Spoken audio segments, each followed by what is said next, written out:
Visibility Hackers. Welcome to this episode of the live show.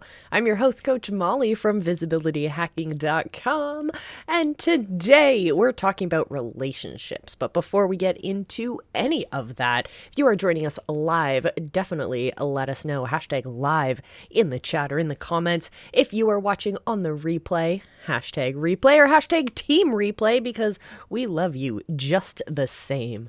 But let's get to our sponsor before we dive into the rest of the awesomeness we have planned for you this episode. So first and foremost, our favorite sponsor is Friday Night Live. Back at you for the 2022 season. Friday Night Live, Fridays 8 p.m. Eastern in the Visibility Hacking group, hosted by your Visibility Hacking team, myself, Molle, Jim Beard, Janaid. We got you covered.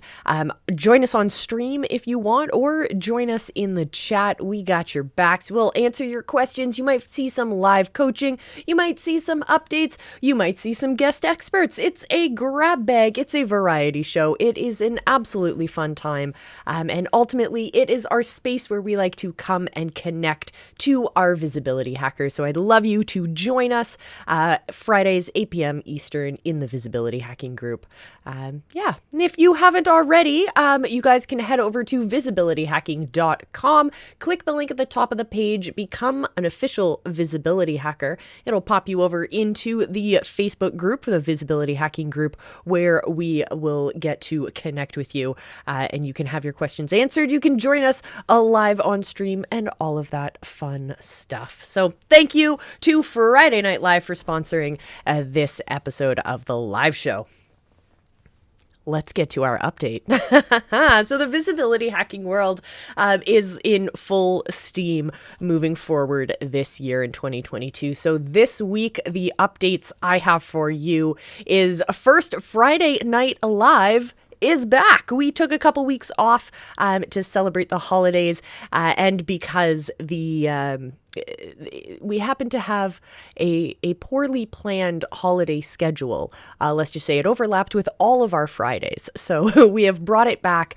We now have a brand new weekly content award. So if you're looking for an excuse to start posting great content, to start testing out new ideas, new pieces of content with your community, then join us in the Facebook group and share your favorite piece of content that you posted this week, or post a piece of content that helped you learn something about your audience, or maybe it's a piece of content that you thought would be great that totally flopped. We want to know your stories behind your stories.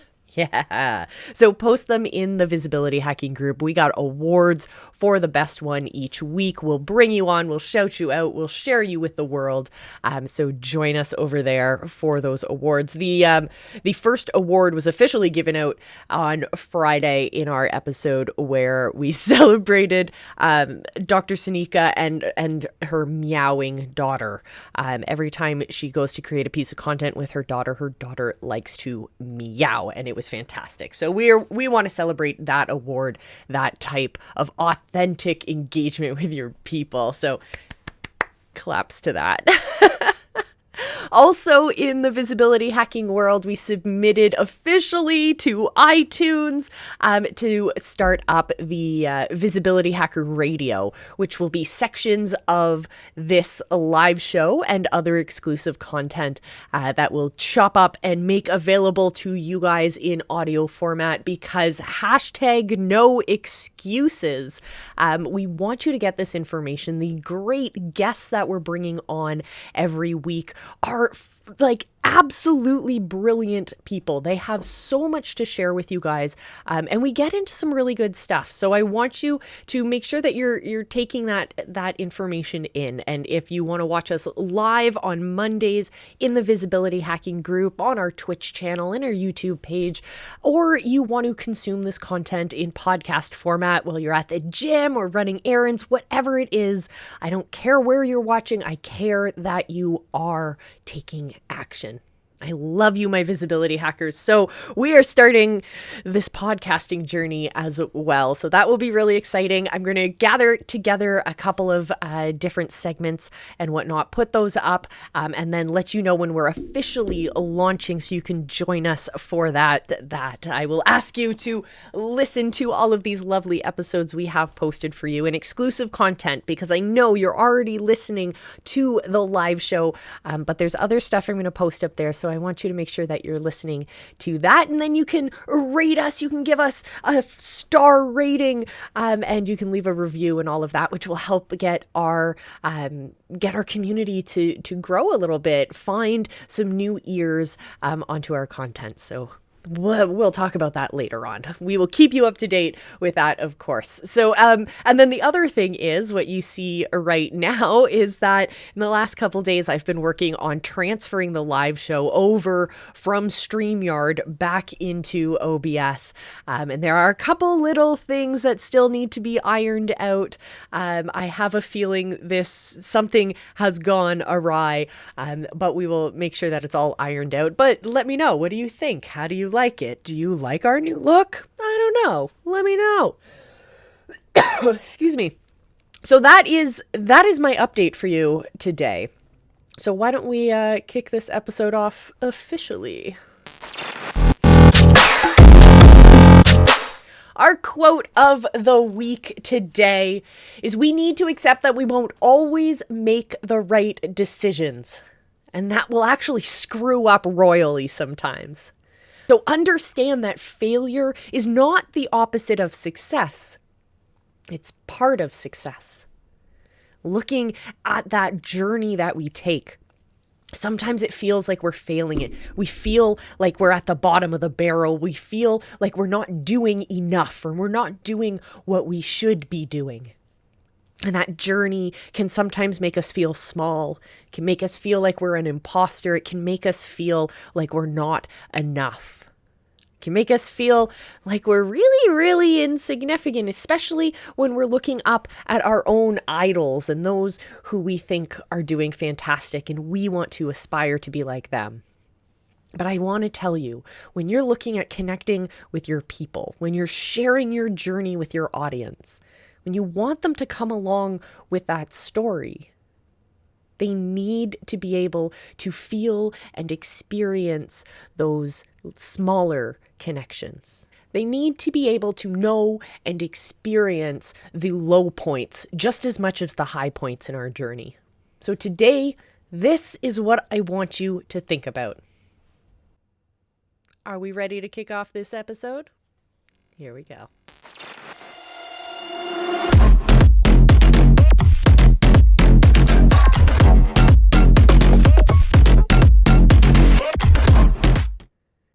Connection requires commitment. It requires work. It's a little not that easy to some people. It doesn't always come naturally. But we always have to make sure that we are putting in that work, whether we're talking about connecting and building relationships to an intimate partner, or our friends, or in this case, our customers and our potential customers. Not focusing, forgetting to focus, neglecting to focus on that relationship is of great detriment to your brand and to your community moving forward. What I want you to think about today is, how are you sharing that journey with your people? Are you sharing it in terms of stories, as we always tell you to do? Or are you sharing it in terms of your images that you're posting out there into the world? Or are you creating a deeper connection with your people? So today we're focusing on moments of vulnerability and the power that sits inside of those.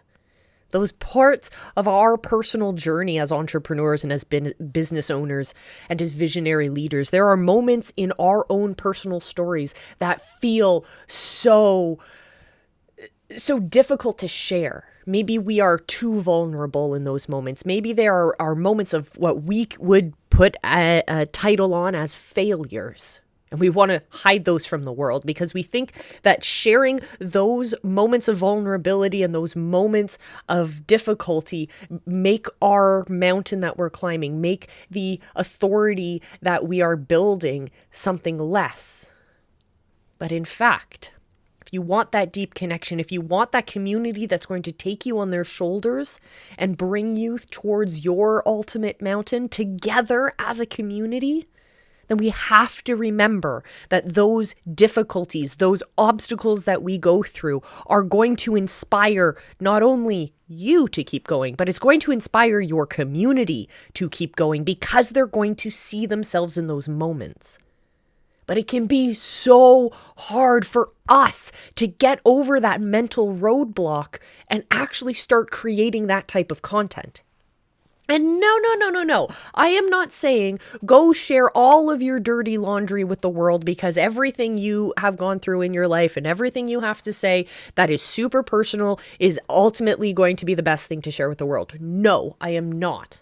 There's this idea of sharing your scars, not your wounds. But I'm not talking about that either. We're always intentionally creating messaging that connects to our ideal customers, right? That speaks to our community.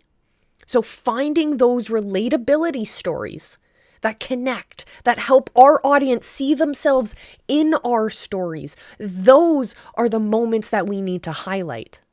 That is going to be different for each and every one of us. Because what makes this whole journey of sharing your story so beautiful is when you're able to connect all of those things that make you unique, all of those experiences you've had in life that make you uniquely you. Those you get to share with the world. And you get to find the people who are in on that with you. And you get to throw rocks at the people who think that you're a weirdo and think that you're wrong. And it's awesome. But we have to first get over that mental hurdle of not wanting to be vulnerable with our people. So today, I want you guys to think about this relationship we have with our community and this relationship we have with our people. I want you to think of this in terms of a relationship you would have with your intimate partner. A relationship you would have with those who are in your physical world who you hold dearly. It's the same kind of love and attention. I know that sounds woo-woo, but really, if you actually care about your people, that's when they will begin to follow you. That's when they will begin to take you to the top of your mountain or whatever you want to say. Okay, guys, that's what we're talking about here today. There's a lot going on, but you'll enjoy it. So I think it is time to head over to our interview today. So today I've brought over Cory and JoJo Rankin, who run Our Family Strong. They are marriage counselors. They help really great entrepreneurial families keep being really awesome. And they do so many great things. So definitely check them out. But in the meantime, enjoy this interview. We first dive into it by talking about the show that they have. So if you like what they're talking about, head over to their community because they have a regular show where they connect with entrepreneurs and couples and they do really awesome stuff. So let's get to it. Tell us about your show. All right. Well, I'll start Go and ahead, then you can fill in, you know how that is. So our show, well, we have a couple different shows, but one of my favorites is the Marriage Hacking Show, where we bring couples on, entrepreneurs, and it's usually a single entrepreneur home. And we bring the couple on or the individual, and we ask them, what are you doing well in your marriage? How are you becoming successful in your business? And how is that contributing to your marriage? And it's amazing to see what the responses are because every single time they always match with one of our frameworks. And so it just gives us that solidity that, that it actually is working. And on top of that, it's seeing these successful families be successful in the world, which is a tool for the entire world. Not only is their family thriving, but their business is thriving. And so that's the Marriage Hacking Show. So that's just a quick little 10-minute thing. If many of you know Catherine Jones or McCall Jones, they both did a little quick 10-minute, 15-minute session. That's kind of where that originated from. Then we have a podcast called Strong Business, Stronger Marriage, where we work more in depth through some of the challenges of entrepreneurship and how they have solved them to have a thriving marriage and a thriving business. And then we have one more show that I do that's a little inconsistent that we'll improve on. It's called Men Chat Monday, when I really focus and talk to the fathers or the husbands, to the men, because a lot of times in a one entrepreneur home, the man is the one working, the wife, the woman is the one who's caretaker for the children, and majority of the time the men just work too much or they lose their focus, and They try, but their poor wives are just they just are not doing enough to make sure that Mhm. their family's elevated. And so I get real with men and just call them out on ways to be better, because we can all improve and get better. And if we're just 1% better each day, by the time a year passes, we are significantly better, several times better. And so just a quick reminder for men that their family needs them, that they have to show up in the home Mhm. first. Otherwise, showing up in the business doesn't mean anything. Yep. Absolutely. And so clearly you help people listen to each other a little bit A little better and bit. learn how to communicate their feelings a little bit Yes. better. You help create a space for people to be positively vulnerable. Yes. Vulnerable in a way that helps them move forward.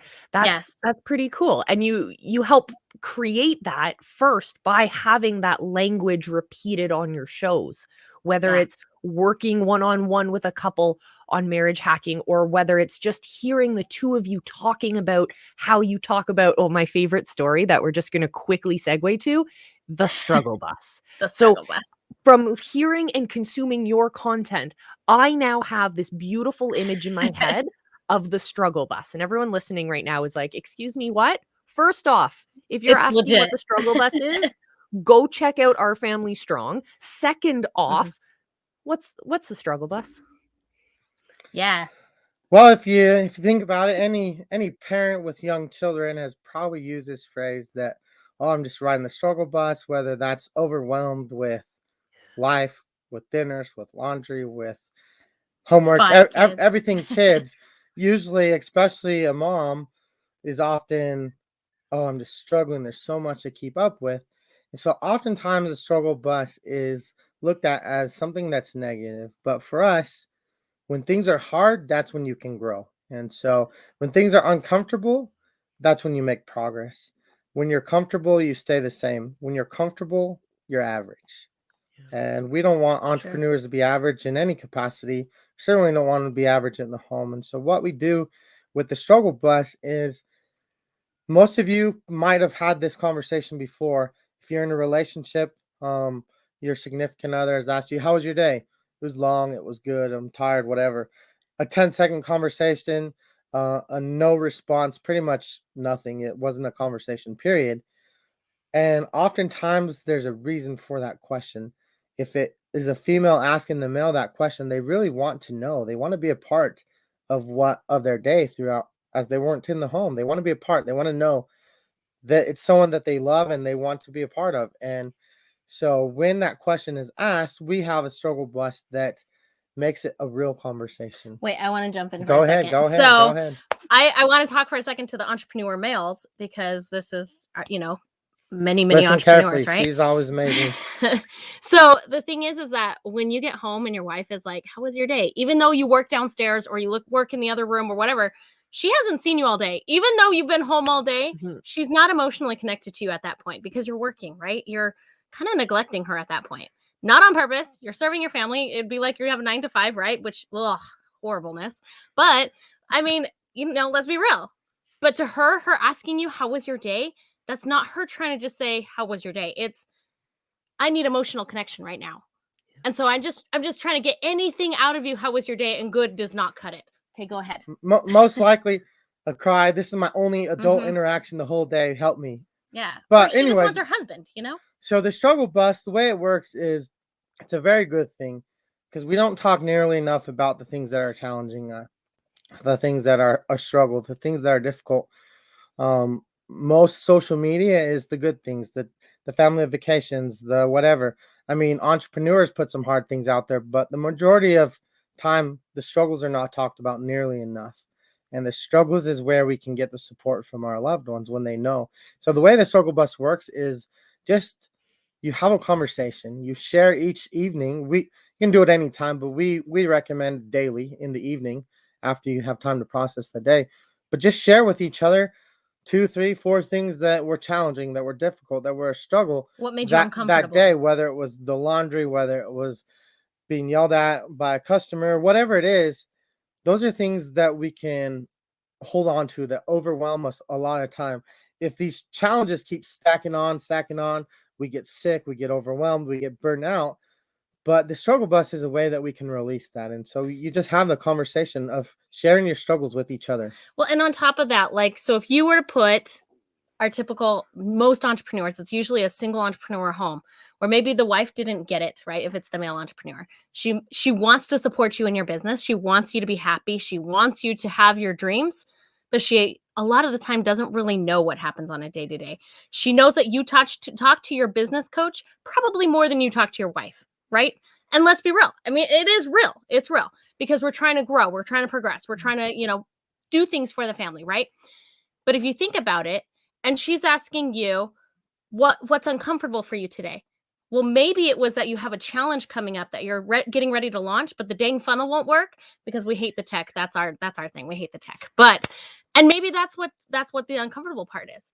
But then the beauty of that is she can ask more questions, right? Instead of you constantly talking about the business and then she goes off and sighs and is like, oh, the business again. You're able to explain like, hey, I'm having trouble with this challenge that's coming up. I'm working on this funnel, which is like a landing page, which, and then you can kind of explain a little bit more without getting that like, oh my gosh, here we go again about your hopes, your dreams, and business stuff.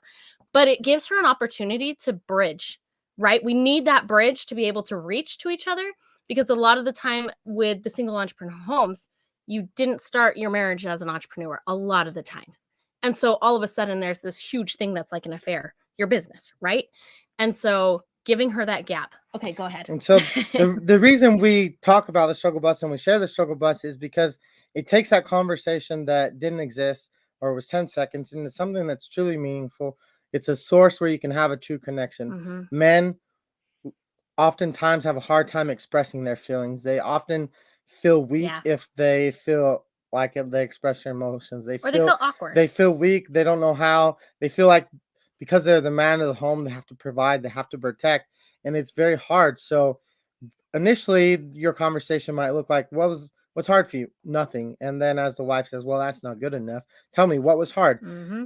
Did you get stuck at the traffic light too long and spilled your coffee or whatever it is? There's things that we experience in the day that are hard. And so the real way that the struggle bus works is you talk, share a few things, why the struggle bus, the things you challenge with that are hard. And then whatever your significant other shares with you that is hard, the next step is to think of ways that you can lighten that burden. Because when you lighten the burden of others around you, it boosts your own self, but also it just makes for better relationships. It makes sure people are heard and understood and cared about. And so that's how you get on the struggle bus, just having conversations that are meaningful about the things that are hard. You get off the struggle bus by thinking of ways to serve, way to lighten that load, and then talk about 3 or 4 things that you're grateful for, whether it's for your spouse or for your children, things that were awesome in the business, ways you saw the hand of the Lord in your life, whatever it is, whatever your gratitude is for that day, share it, because it's very difficult to think about yourself when you're being grateful, when you're expressing, when you're serving. And when we're serving and we're thinking about those who we want, especially in the business, if we're thinking about our customers, the transformation they want to be heard, they want to be valued, they want to be sure that I'm not just giving my money to somebody and get no results. They want a transformation. Transformation comes by doing the things that are uncomfortable. Sharing your emotions are uncomfortable for most people. Yeah. Yep. So the way that I use the struggle bus as a lovely single person, clearly, by the way, drop in the comments if anyone's got any hookup, just saying. So the way that I like to use the struggle bus is in thinking about the relationship I have with my customers and my potential customers. Yes. And I want to share my journey with them as I build my company, as I go about building what I'm building. I want to be able to make a time capsule to document this process and the challenges I'm going through, but I also want to be able to serve my people as they encounter those same struggles and those same obstacles. So I love at the end of the day to do a recap with my team and just say, "Hey guys, these are the 3 things that were way harder than I thought they were going to be today. But tomorrow, I'm really looking forward to handling them in these ways." And that's how I like to think about what was challenging, think about what I'm super grateful for, what I learned, the people that I'm grateful for, and the connections that I've made, what I've learned from people throughout the day. But then also, what is my intention moving forward for tomorrow to help me overcome those obstacles? They're not staying in my rearview mirror. I want to face them again and overcome them. What do you guys think Yeah. about doing that? No, I that's absolutely awesome. love that. And I love when you use it with your employees too. Like when we do our huddle we usually do them on Wednesdays, but when we do our huddle with our employees, like that is something we ask. What was hard this week? How can we serve you? What kind of, because then not only are you getting good employees, but you're keeping them because they actually enjoy it. They actually feel heard, and you're not just a factory. You're actually caring about them and trying to make their life better. And allowing someone to tell you what is hard in their own words takes the guesswork out of it. You no longer have to question. You no longer have to read in things that we often get wrong by body language or thing. You don't have to read into that because you have a sure knowledge. You're not guessing any longer. And one thing that I just thought of now that I haven't told anyone, because I just thought of it now, is that the struggle bus is an invisible tool to allow your employees to shine. And what I mean by it being an invisible tool, if you tell them what is hard, now when they're off the clock, now when they're having experiences at home, now when they're driving home, they have something to think about. They have ways that they can serve you, which when service is a great way to unite a team and to build teamwork, but they can use their own skills, be like, oh, I didn't know this was a problem. I'm really good at X, Y, and Z. My skills can solve this problem. And nobody would ever think about that because we didn't know what the struggles were. And so when I say it's an invisible tool to bring the strengths of your team out, it's because they now know what the challenge is. They have opportunity to think about it in a low pressure situation. And now they can take whatever skills they are. Now they have recommendations that they can bring to a team. And if they think about your struggles and they bring recommendations and you hear and listen and implement that, now they want to work harder for you. Now they want to show up better for themselves, for their team, because they feel like their impact is being heard. It's being felt. There's a lot of members in a thriving entrepreneur team that don't get any recognition, that don't get any notice because they're not the face of the business. And that is one opportunity where they can get the credit that they deserve, because entrepreneurs aren't successful without the team that they built. The team doesn't get the credit often enough. And so that's one thing that I just thought of right now, that it's an invisible tool that we don't see, that is a way that we can bring the best out of our people. Heck yeah. Absolutely. Oh, I love it. Cory and JoJo, thank you so much for sharing that with us. Cory and JoJo, I always love chatting with you guys. And we did a lot of talking about listening. We did a lot of talking about sharing our struggles and being vulnerable with our people, opening up in that way. But my big question to you guys, my follow-up for you guys is, what do you guys do to prepare to listen? Before you walk into those conversations or those moments where you're getting vulnerable, what do you do? Do you prep yourself mentally somehow? Do you have a mantra you share with yourself? What do you do to make sure that you are ready and in the best condition to listen? Let me know. Molle, that is a fantastic question. Your question was, how do you prepare to listen? And if more people did that, we would have some good conversations. Pretty amazing. I think there's 3 different categories or 3 different levels of listening. You have to evaluate, are you listening with an everyday conversation? Are you listening when it's a tough conversation, whether it's my finances or children or whatever, just something that's hard, tough, uncomfortable? Or are you listening when there's conflict or when you need a solution for something. So 3 different levels. So I'll start with the first one. Everyday conversation. I think the things you do to prepare for that is eliminate the distractions. So that would mean cell phones, computers, tablets, just being distracted any way that you are. When possible, get face to face so you can look the person in the eye and really see their facial expressions, and just remind yourself to keep your mouth shut so you actually hear what is being said, that you can listen and understand. And then, so everyday conversation, it's pretty simple. Just make sure that you act if there's action that needs to be taken. If they ask you a question, make sure you respond with an appropriate answer. If that becomes important, especially in a relationship with a husband and wife. One might ask for help with something else or help with the kids, especially if you're in different rooms.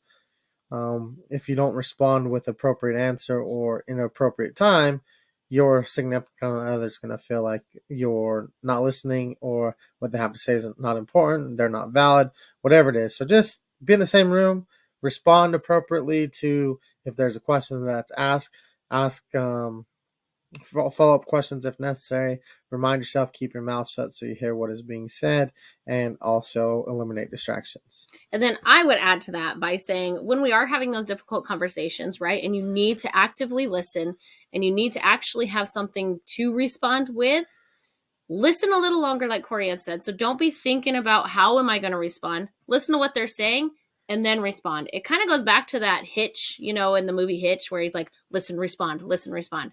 That's exactly it. You listen to what they're saying and then you respond. You're not thinking about what you can come back with. You're not thinking about what's next.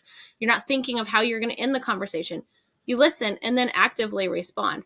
And then the second thing is, too, if it is a difficult conversation, let's say that you want to talk about finances with your companion, right? That can be a very difficult conversation. Needs to happen, right? We all need to talk about those things, but they can be very difficult. So when you are going to be planning on a difficult conversation and you know that listening is needed and it is involved, the best thing that you can do is plan out what topics do you want to have covered and ways that you're going to be able to listen to them. Already have what you feel like is important to cover. That way, when the person is talking, you're actually listening to them and you're not thinking of what you're going to respond with.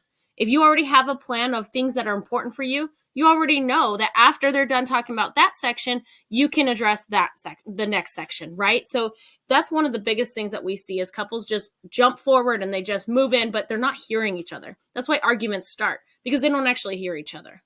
And with the tough conversation, plan it out, schedule it, make sure it's a time Yes. where you both can have the conversation, where you can feel your feelings and share your feelings without being hurt, that you're not tired, you're not hungry, you're not hangry, you're not be distracted with the kids. When you need to have a tough conversation, have it in an environment where it's safe, where it's calm, where it's quiet, where you can listen what is being said, what you can share your emotions. And another thing, with the difficult conversations, don't just say, I need to talk, and then jump right into it, because the we need to talk does not work. So you need to give your partner a heads up. Share with them, hey, I've been thinking about this. I have a few things on my mind. Can we talk about it over dinner? Can we talk about it after the kids go to bed? Or whatever phrasing makes sense for you. But don't just say, hey, can we talk? Or I need to talk to you right now, and slap on a tough conversation right there. Because sometimes we need to prepare for that. We need to prepare. And when you do know a tough conversation is coming, work through some of your emotions. What are your thoughts? What are the things that you've really been burying? What are some of the things that you would like to say, but you wouldn't say because you're afraid they're going to hurt someone's feelings, or that you're going to be rejected or discredited?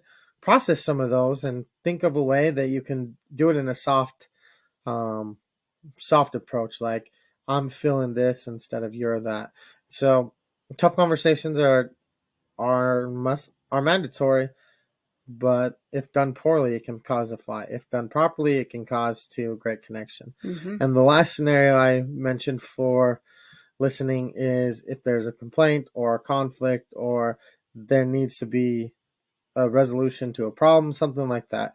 And we call it the love zipper. Love is an acronym for listen, observe, voice, and execute. So the way that the love zipper works to resolve problems is, instead of complaining about you never do the dishes, the laundry's so full and all you do is stay up and play video games when you have your days off, whatever. That's just a complaint. That doesn't solve any problems. So if the problem is that I go to grad school, I work, I have a hard time keeping up with the house, we need to work together as a team. If that's the problem, if JoJo told me, "Oh, you play video games all day, you don't carry your load, you're a deadbeat dad," like that would just be a complaint, and that would really be a problem. So the way that the Love Zipper works is whoever has the problem or is initiating the concern, don't start with the complaint. Start with the solution. Say, "Hey, the house is a challenge.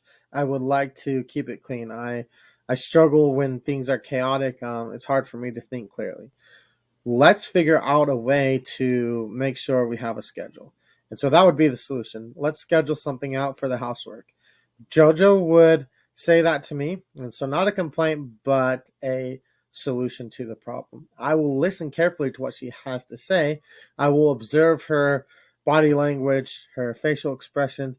I will just kind of get a feel. Did she say what she wanted to say? Was she honest? Was she feeling safe that she said and expressed her emotions? Listen and observe that. And then I have the opportunity to voice my concerns or voice additional ideas I have to make the solution work or add to it or enhance the solution. And then you execute the plan. And the reason the execution is important because now you both have a solution to the problem that you both can buy into, that is not a complaint. You've came up with a solution together, and so you just go back and forth sharing your ideas and sharing how you would add to the solution. And that's why we call it a zipper, because it starts with one, it goes to the next, and by the end you have your two individuals with one solution and they both bought into it. So if it doesn't happen, then you can go back to the drawing board. So listen, observe, voice, and execute would be how you solve a problem. You prepare to listen with solving. So there's your 3 ways to prepare to listen. Yeah, we love you, Molle, and I hope this helps everyone. And just remember, keep your mouth a little bit quieter and just listen a little bit longer. And you wanted a question back, Molle. So my question to you is, as a leader of a significant movement, how do you prepare to listen to the needs of your team members? How do you prepare to allow your team members' voice to be heard and implemented in your business? Boom. Thanks, Molle. I love that question. Oh, thank you, Cory and JoJo, for sharing that. I love it. The Love Zipper, the Struggle Bus. Come on, these two are great. So the answer to their question, they're asking, how do I prepare to listen to the needs of my people? Well, that has to do with building it into how I run my business overall. I am constantly looking for those opportunities to hear the voices of my people. We're always asking you guys to put your thoughts down in the comments. We read through each and every one of them. We're constantly getting you guys to post your stuff in our lovely Facebook group because we want to hear what you guys have to say. We want to see what's out there. And we're constantly listening for the things you're not saying. Those obstacles that we know that you're going through, but you won't admit it out loud, because we've gone through those too. Those kind of mental roadblocks where we don't feel like we're good enough. We feel like we have that imposter syndrome or whatever, and we don't want to admit to the world that we're struggling with something. But in reality, it's those obstacles, those darker parts, those pain points, those struggles that we really need to share with our people. We really should be talking about these more because we're all going through those. And from a marketing perspective, that is what's going to help us connect deeper with our people, sharing those stories of relatability. So I'm listening. You're listening. Let's keep listening. But let's get into our top 10 for the week.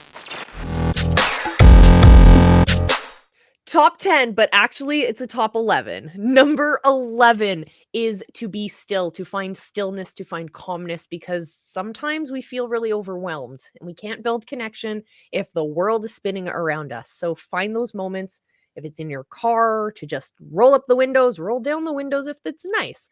Turn off the radio. Just breathe and be still. Take that moment for yourself. Then is to make sure that we are also finding time to journal. And these guys, They're like pros at journaling. Tell us about We only journaling. wrote a few. We got a few that are available on Amazon if you need Only them. a couple. And how do journals help us find that connection and be better at building that connection? So there's a million different ways how journaling can do that. And this is where it all depends on you, right? So if you have kids, we have a kids journal where you write to your child, you write to you, or you write to them and they write back to you. And that only builds the connection between you guys without using like those weird, awkward words of I love you, mom, and all that weird stuff. But amazing at the same time, you still need it. But it helps boost your relationship because it's in words. You get to keep it. And you can go back on those things when, let's say, your toddler is a teenager and you're like, okay, what do we love each other right now? I'm not really sure. And you can actually go back to it and, show that gratitude. Well, just kidding. But you know how it is. Life is real. Journaling can be a source of clarity There you and go. a source to prevent a fight. And what I mean by that Yes. is journaling can help you get your thoughts together. Mhm. And as you get your thoughts together, you process and you can think, oh, that won't work, or let me try this. You can just get ideas on paper Yes. that don't disappear, because a lot of us will have a thought that we don't write down and we're like bashing our head on the table. Oh, that was so good. What did I think about earlier? Yes. What did I tell you? So journaling can be a source of clarity, and it can also be a source to avoid conflict and prevent fights, because in tough conversations, whether it's in the workplace, whether it's in the home, if we haven't been still, if we haven't taken the time to process and write out the things that might be on our mind, the things that might come up, we may approach, when the tension gets high, we might approach our language, our words, the things we say might be aggressive. They might be a source of an attack. But if we write it down and we can process it and be like, oh, that won't work well, or this needs to be said, it is going to be hard to hear. Let me think of some ways that I can soften the blow, that I can be gentle with it. Because when there's a problem that needs to be solved, it needs to be solved, but it needs to be solved with love. Like, okay, Yes. this is the way it is. This is how we can solve the problem. We don't need to, this is your fault or my fault or whatever. If there's a problem, nobody cares whose fault it is. Just fix it. Yeah. And number 9 on the list gets a little bit more specific, still in the realm of writing. JoJo, you put on the list that you want to write a letter to yourself. Tell me about Yes. that. So writing a letter to yourself can do a lot. For one, it shows that you've grown a lot, right? When you go through trials or you go through difficult times or you just had a hard day, if you write yourself a letter, you can tell yourself whatever. One thing that we did in grad school was we wrote ourselves a letter at the beginning of grad school and then you open it at the end. And it helps you see like, what progress have I made? And that is so wise for entrepreneurs because you can see the progress that you made from the beginning of your journey to like where you're currently at. I think Catherine Jones was one of the first ones that I ever heard of doing that.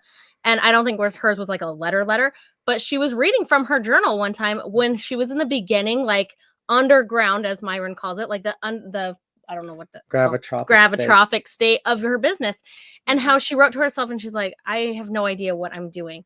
And then as she's in a 6-figure or 7-figure movement, like she's writing to herself and say, look, this is where I've accomplished. And you're able to see like how much you've grown, and you get to recognize like who you really are and why you should be proud of yourself. And a letter to yourself allows you to see where you were, where you're going, where you want to go, and it helps you to have a better mindset. Yeah. A lot of us, our mind can tell us, oh, I'm not good enough. I suck at this. I shouldn't even try because I'm not going to be able to do it. But most of us are not going to write that on paper if something we have to read over and over and over. I can tell you, I'm not going to write, Cory, you suck, you're terrible, you're not good enough. No. I'm not going to write that on the paper. And he's not either. I might have those thoughts potentially. They're not true, but journaling could really help us solve any roadblocks we have as well. And get rid of that negative self-talk. Yep. And number 8 on our list is to find a community of support. Whether that's a great partner who you're connected with, who you're jumping on and off that struggle bus with, or whether it's a community of other entrepreneurs who are going to lift you up, or it's a community that you're building, your movement. Find that community that helps lift you up as well. Number 7, Cory, you put this on the list and I love it, is honestly and simply just having the will. Tell us more about that. Well, I heard an incredible YouTube video yesterday. I have no idea who it was. It was just kind of the next video after the one I was watching, and it was real motivational speaker. It was real exciting, and he kept saying, "I will, I will, I will." He kept having the audience say, "I will, I will." But then the thing that he said was, sometimes you can skill your way through things. Other times you'll have to will your way through things. Life is hard. If you're willing to do hard things, if you're willing to get up when things don't work, not chalk it up as a failure, but get up and try again. Get up and do something different. If you have the will to do more, if you have the will to accomplish whatever it is, regardless of the barriers, the challenges, the struggles, the negative environment that people might be bringing you down, if you have the will to accomplish it, you'll be willing to do the tough work. And the tough work is when the problems are solved. Yeah. And number six on our list is having a mindset of gratitude.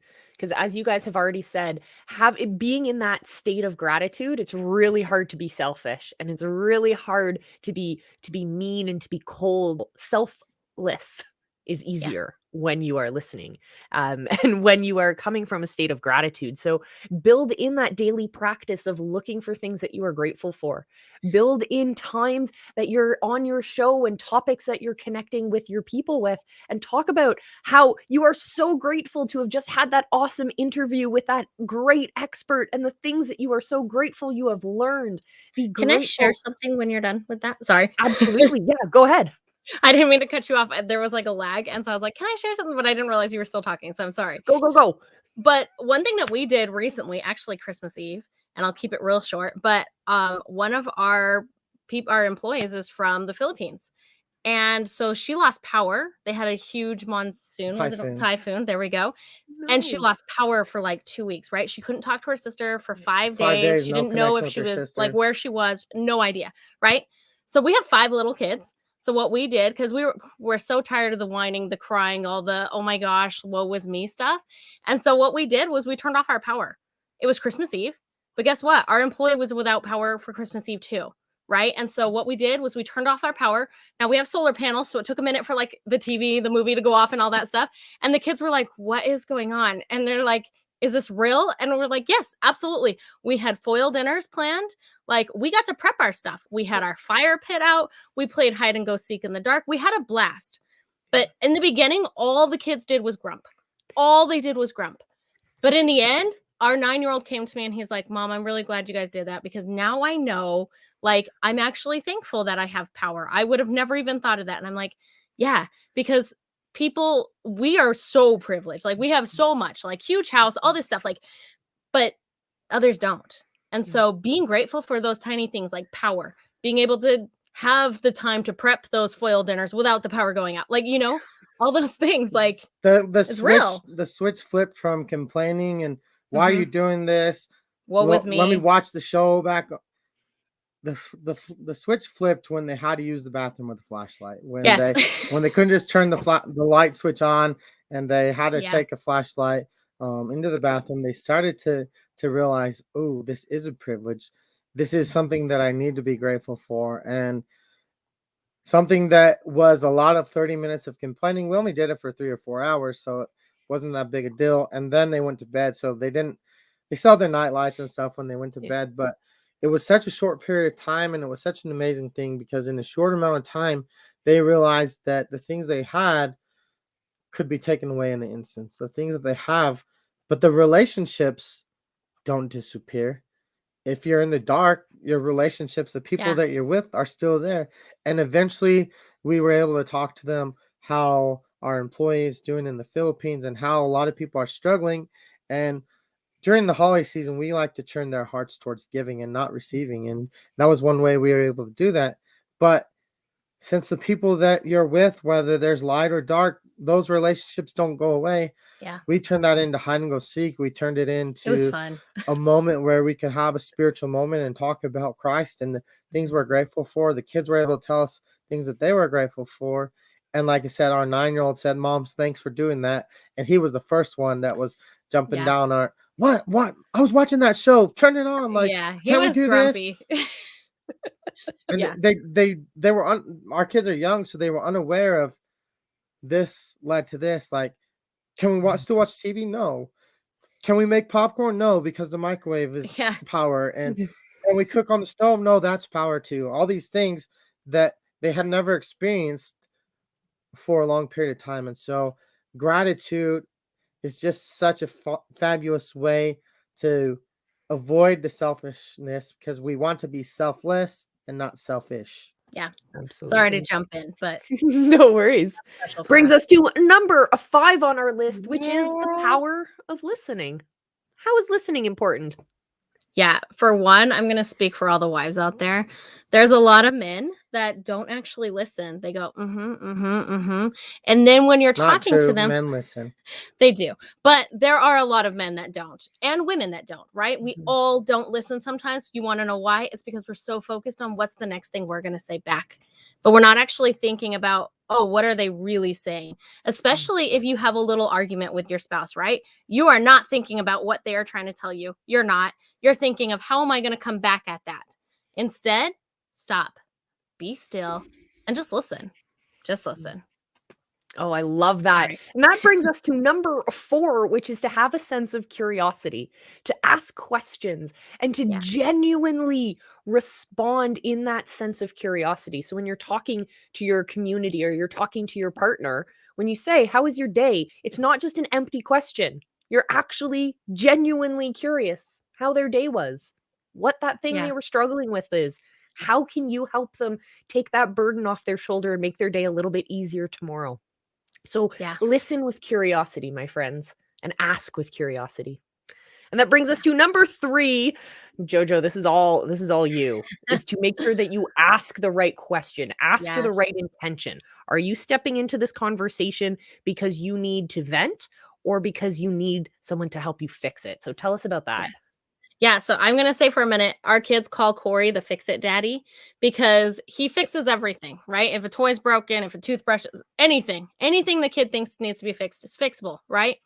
But with relationships, when you're talking to someone, when let's say your spouse, your wife, let's say the wife, because I am a wife, she comes to you and she's just saying, oh my gosh, like this kid did this today and I had this issue at work and I did this and you need to ask, like, are you wanting me to fix the problem or am I just going to listen? But you don't ask like that, right? Like that would be totally rude if Cory were to come up to me. So am I fixing or listening? You can say, if she just starts talking and she's just saying stuff, you can say, I have some advice if you want some, but if you want me just to listen, I can just listen as well. And give her that opportunity. And same with the men. Like a lot of us entrepreneurs, we just want to fix everything because that's all we do all day, right? We see a problem, we're like, bam, on to the next. Got it, next, and we just fix things, right? But in relationships, you can't do that. We're not factories, right? Not everybody's an entrepreneur. Not everybody thinks the same way. And even as entrepreneurs, we're all so different, right? We all fix different problems, right? Like I can't build a funnel to save my life. I can, but it does not take 30 minutes for me. It takes forever for me, right? But for me, it's like, if we just have that conversation, is this something you want me to listen or would you like a solution?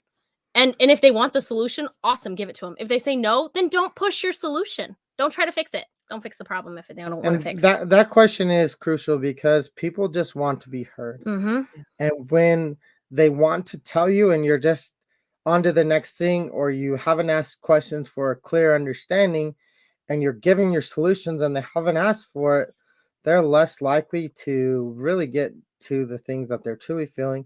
They're less likely to share their real emotions. They might share with you what you want to hear, but unless someone is being heard and feel that they're being heard, they're not going to share the important, valuable stuff that's meaningful, whether it's for improving an intimate relationship, whether it's building connection, or whether it's just having the information to solve a problem. If people are not heard, they stop talking. And if people don't talk, we have lots of problems. And they may not feel valued anymore, right? Like that's how relationships start. One very key thing is, do you want me to just listen? Do you want to be heard? Do you want my input? Do you want a solution? Those are all things you don't have to say, I could fix that for you. Or if you would just do the don't use that if you would just absolutely do this.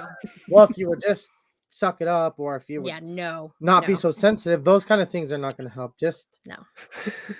keep your mouth shut if that's your input. Listen a little longer. A little bit longer. And that's a perfect segue to number 2 on our list, which is to serve selflessly. So when you are getting into those conversations, think about how you can best position yourself to serve, not how can you best position yourself to be the authority in the conversation. Yes. You actually have to step back and say, how am I best positioned in this conversation? Ask the person you're talking to. Am I here to listen?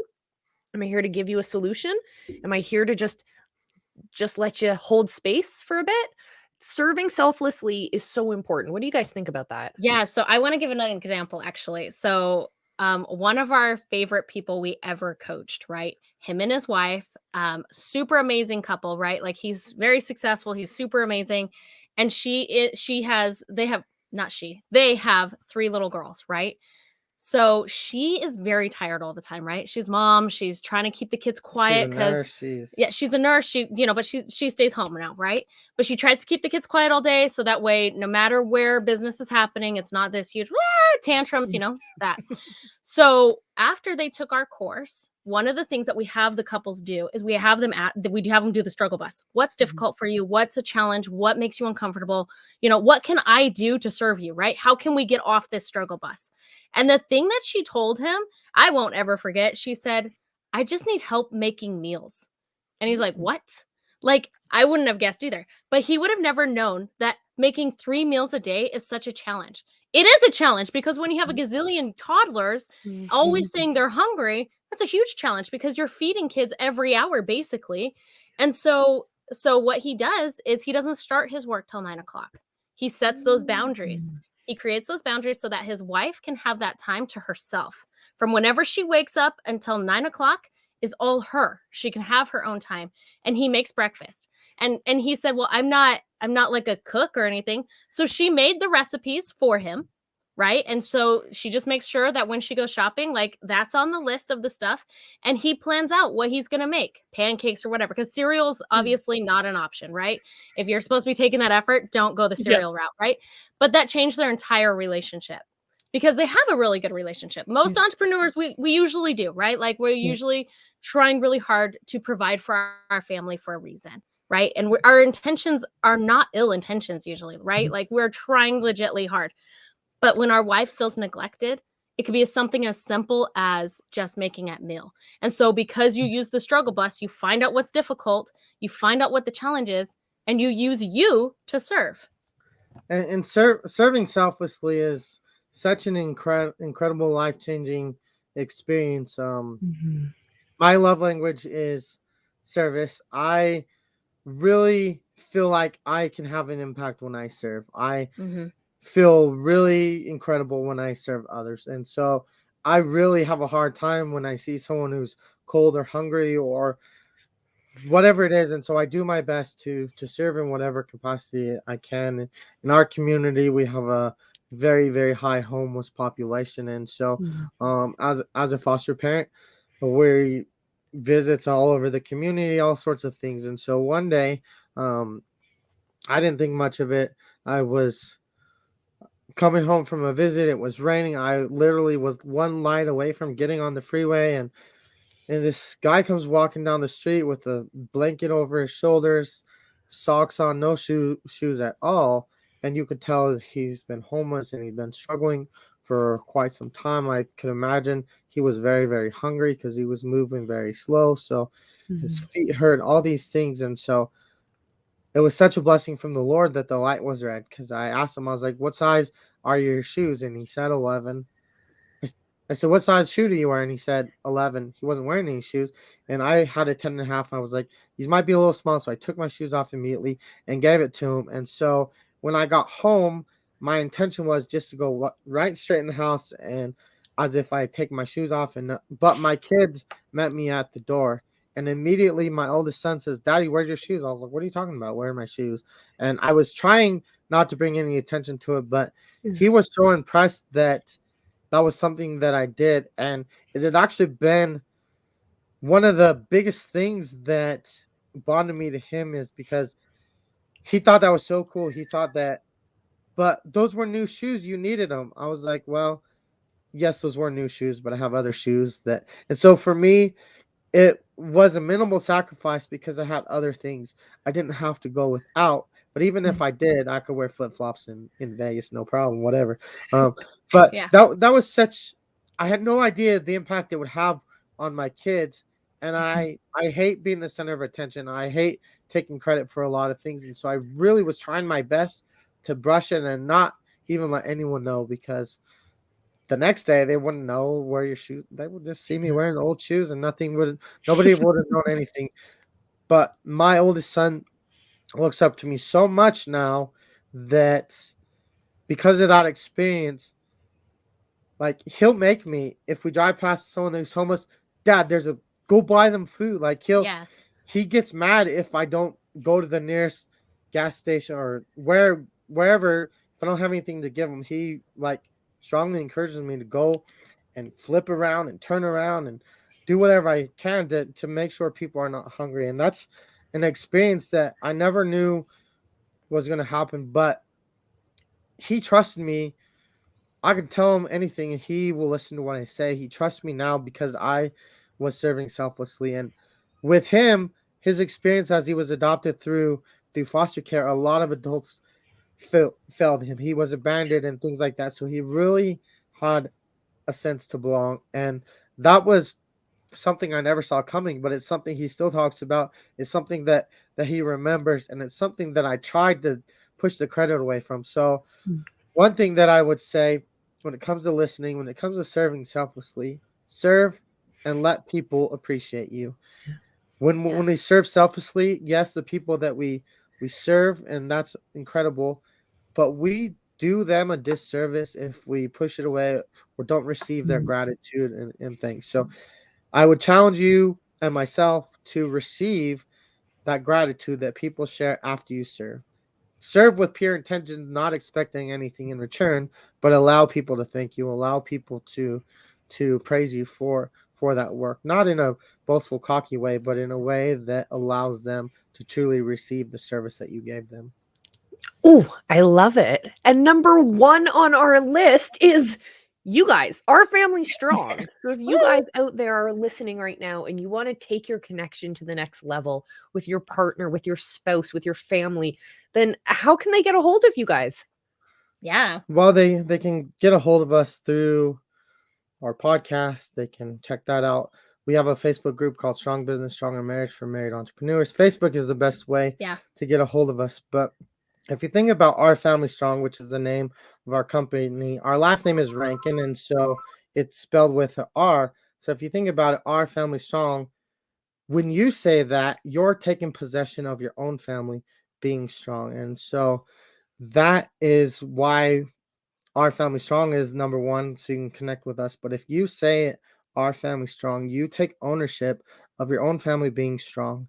And when you're strong, you can have a huge impact. So just Cory Rankin on Facebook or JoJo Rankin on Facebook, or search for you entrepreneurs who are made strong business, stronger marriage, and come join us in our Facebook group. Yeah. And we next year we are doing challenges every single month.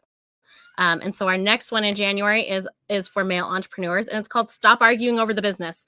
And it's for couples that still love each other, still have a great relationship, but maybe you don't see eye to eye anymore or as much as you used to, or you have a great relationship and you see eye to eye and you just want to gain some more tips. So come check us out, Strong Business, Stronger Marriage, and you'll get all the details there.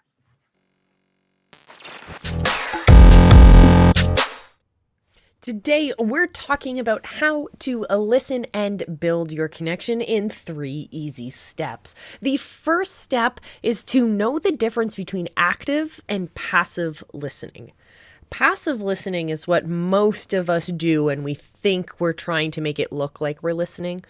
Like when you're sitting there and you're making eye contact and you're nodding in agreement and you're using those little words and sounds like, ah, oh, you're making it look like you're in this conversation with them. But when you're doing that, a lot of the times your mind can be somewhere completely different. And then the question is, are you really actually listening at that point? Which I would say, no, you are not. So I wouldn't even call that listening, but it's referred to as passive listening. On the other hand, active listening is the kind of listening that you do that you actually feel exhausted afterwards. It feels as exhausting as going and doing a really nice physical workout. And that's because we're using so much of our brains. It uses up energy. So active listening is things like paraphrasing, referring back, asking for clarification, making sure that you're listening to understand what they're really talking about. Just like earlier when we heard from Cory and JoJo, we're not thinking about what we're going to say next. Instead, when you're actively listening, you're not thinking about what you're going to say next because all of your brain energy is being used to think about what you are hearing, what the other person is saying. So whether you are doing this with your intimate partner or you're doing this with your community, what you want to be doing is really truly listening for what they have to say, not thinking about what the next thing is that you have to say. The second step is to bond with your people. Listen and connect to your people by jumping on a call with them, finding opportunities where you can sit down and hear what they have to say. Connect with them, ask them questions, build those moments of bonding. So many times, the first time business owners and entrepreneurs get on the phone with our customers is when we're trying to sell them something. But instead, I want you to build in moments and bonding calls where you can just get on the call and just get to know them. Just listen to where they are in their business, what they're struggling with, and where they want to take their business and what direction they're going in. Find those moments to bond with your people. You'll find way deeper connections that way.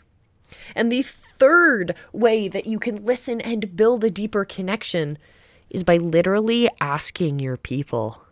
I know so many of us worry about talking to our communities and it makes us feel like we're not good enough, or we haven't thought everything out properly. So that means we look less professional, or whatever is the story that's going on in your mind. The reality is, if we aren't actually talking to our people, they're going to tune out.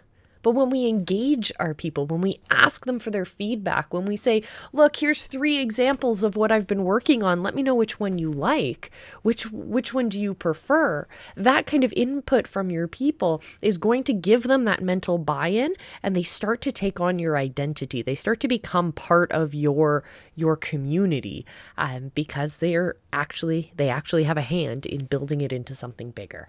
So building connection all by listening to your people in 3 different ways. Number 1, make sure you're listening the right way. Number 2, find those moments to connect with your people that isn't a sales call. And number 3, just try asking. Have you seen this? I wanted to share this picture. I thought instead of showing you a picture of a group of people, which would relate to today's topic of building those connections to our community members, instead I want to take you in a different direction. I want to take you far, far up. This is a shot that I took leaving New Zealand from an airplane. And it's an aerial view, a bird's eye view, a perspective that we don't usually get to see. Especially if we think about our businesses and we think about that daily grind of our business. We forget to take that bird's eye view, that different perspective, to see how all of those different pieces interact with each other, how all of the different players connect back to each other. So when we're looking at building those deeper relationships, when we're looking at building those deeper connections with our people, we want to make sure that we're taking that step back and going, how does this all fit together? How does the relationship I have one-on-one with my customers in their messages or on their calls or in our coaching sessions, how can that step back and play out in a larger field? How can I amplify the connection I have working with someone one-on-one and scale that out so it can be one to many? So think about that. Think about your bird's eye view. Think about the connections you have with your people as if you're flying on your airplane, enjoying the view below. And share your images with us. You can find us on Instagram at Visibility Hacker. We'd love to see you there.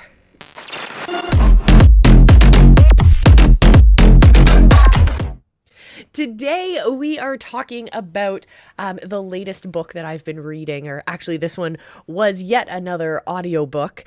This one is called Let's Stop Meeting Like This, and it's all about creating the right structures in your team meetings to actually get stuff done and stop wasting time on meetings that really should have just been an email. And so many of us, as we grow our teams, especially when we're working in virtual teams, we forget about that relationship. We forget about the relationship we have with our teammates, which are just as important as the relationships we have with our customers. So I definitely recommend this one. Also because it was a very quick read. I think it was only a 3-hour book, if that. And when you listen to it on faster speed, it takes even less time. So this one I found on the Libby app, which is connected to my library. So it was absolutely free to access. So I definitely recommend you guys check it out as well. Whether you are developing meetings for your in-person team or you're developing meetings with you and your clients virtually, in person, or what have you, this book will help you understand the framework and the steps you need to actually get things accomplished in your meetings. Once you've read it, or if you have any other suggestions, definitely let us know in the comments. Is the importance of just going, do you need to vent right now? Or are we actively looking for a solution? Yeah. And can I point something out real fast? Yeah. Because I love it. So especially for entrepreneur males, like your job every day is to fix things, right? Every entrepreneur, male or female, your job is to fix things. But when you come home or walk through the bedroom door to go talk to your wife, she probably doesn't want you to fix everything. She's probably just venting. So asking her, is this a fixing problem or is this a venting? Then if she wants to vent, you just sit and listen. You don't have to give her solutions. She's not looking for that. But if it's a fixing thing, then great. You got lots and lots of tools. But I think that's one of the biggest things that will start a fight where women don't feel like they're being heard by their spouse anymore, because everything that they bring up, they think that they're trying to fix. But she's like, no, I had a rough day. That's all it equals. And I just want to talk. And there we go. Final thoughts for today's episode of the live show is that we need to remember to connect to our people. We need to find those moments, and we, as the leaders of these movements, need to lead by example. Whether you are building your business from scratch and you're still figuring out your own direction, or you've been in this game for a while and you're just pushing forward and building that connection on a different level, on a bigger scale. Either way, connecting to your people, finding those moments to be vulnerable, finding those moments that we need to be listening so that we know what to say, so that everything that comes out of our mouth intentionally connects to our dream audience. That is what I want you to think about this week, my friends. So go out there and create your action steps. Join us on Fridays for a Friday Night Live in the Visibility Hacking group. Share your favorite pieces of content you've posted throughout the week so we can celebrate them alongside you guys. And remember, my friends, as per usual, I love you. Be excellent to each other and just go live.